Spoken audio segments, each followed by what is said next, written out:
On Tuesday, RNZ played some audio of a tourist from Belgium having a bit of a grumble about how long it was taking to get him out of Kokoda. Quite a few listeners were a bit put out by that man. To praise in polite terms, the central thesis of your response was that there'd been a major earthquake, you whinging git. Of course it was going to take a while to get you out. Have some more free crayfish and shut up. That was a polite précis of what you said. Some of you weren't that polite, but all our reporters in the earthquake zone were giving us different feedback on what tourists were saying. Gratitude, appreciation, admiration for the generosity of the care and hospitality they received. And one of them was a man by the name of John Campbell, a Scottish medical professor now living in Devon in the south of England. John Campbell wants to stress that at the age of 57, he was John Campbell before me.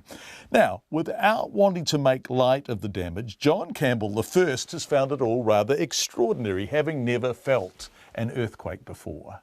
Felt an earthquake? Yeah. No chance. No, this was part of the full. This is part of the New Zealand tourist industry. You know, building in earthquakes to attract more tourists. So yeah, no earthquakes were in Devon, I can assure you. John Campbell and his wife Kathy had been heading to Kokoda when they realised it was getting late and stopped for the night in Waipara instead. Barb's Place, an excellent dinner, bed and breakfast, John Campbell says. So we just had a very pleasant evening, had a wee bit of food with her and had a walk round Waipara, which didn't take very long. We saw about 200 sheep waiting to be sheared, I think. And I did a little bit of work and then we headed off to bed. I did a little bit of work in bed and my wife was with me. She went off to sleep. And then I dozed off as well. And then the next thing that happened was 2 minutes after midnight, and it was quite an event. You seem remarkably unfazed by it, but at the time, because when you have your first big quake, nothing computes, does it? I mean, at some intellectual level, you're able to understand it, but all the visceral responses are overwhelming the intellect, aren't they? And in fact, you are just thinking, what the bloody hell is going on?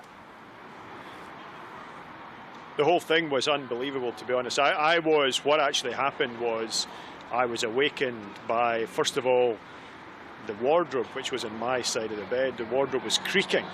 And then a couple of things started to fall, and I heard something fall in the room next door, and I thought, crumbs, that's so strange. Of course, my wife was fast asleep. Kathy was fast asleep, quite happily so. And then the next thing that happened was the bed starts moving around. It was unbelievable.